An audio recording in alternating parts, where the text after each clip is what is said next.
गौरव जी। हरिवंश राधा राधा। श्री हरिवंश राधा राधा। महाराज जी, आपके चरणों में कोटि कोटि प्रणाम। महाराज जी, श्री जी व आपकी कृपा से मैं थोड़ा सा नाम जप करता हूँ। जब मैं किसी को व्यर्थ की बातें या वार्तालाप करते देखता हूँ तो मन करता है कि इनको समझाऊं कि ये भी नाम किसका जप है? करें। हाँ प्रभु, नहीं, गलत है ये सिद्धांत। ये गलत सिद्धांत है, इससे आप आगे नहीं बढ़ पाओगे। मन को समझाओ। तुम बाहर देख क्यों रहे हो? बाहर सब जगह भगवान है, ये देखना है हमारा कर्तव्य बनेगा। जब तो हम दूसरे में दोष दर्शन कर रहे हैं और हमारा मन नाना प्रकार की चंचलता कर रहा है, हम उसको नहीं देख पा रहे। ये लगना चाहिए तुझे नाम में, तू बहिर्मुख होकर के इंद्रियों के साथ विषयों में विचरण कर रहा है। पहले यहाँ देखो, यहाँ अंदर देखो। बहिर्मुख वृत्ति रखोगे तो फिर लाभ नहीं मिल पाएगा। अंतर्मुख में देखो। तेरे भावे जो करे, भलो बुरो संसार, नारायण तू बैठ के अपनो भवन बुहार। जब अपने मन को आप निर्मल कर लेंगे तो आप में कहीं दोष दर्शन की वृत्ति ही नहीं रह जाएगी। अपना ही प्रीतम सब रूपों में खेल रहा है, ऐसा दसों दिशाएं आनंदमयी हो जाएंगी।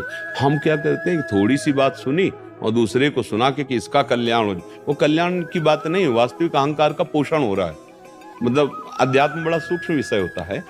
ये जैसे हमने कोई बात सुनी और लगता है कि सामने वाले को सुना देते हैं, ये भी सुखी हो जाएगा। बात ऐसी नहीं है। बात उसमें अपने अहम का पोषण करना है।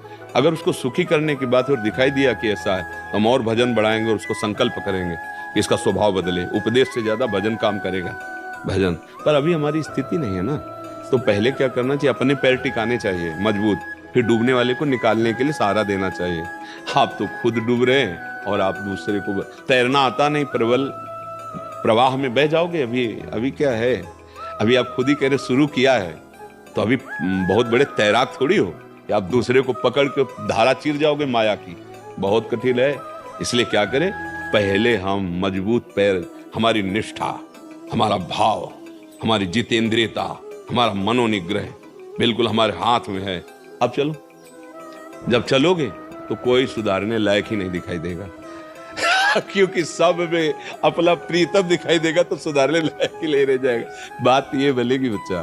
तो इसलिए हमारी प्रार्थना है, मन की हर एक वृत्ति पर दृष्टि रखो और गुरुदेव उपदिष्ट नाम मंत्र आदि जो भी मिले उसको खूब जपो।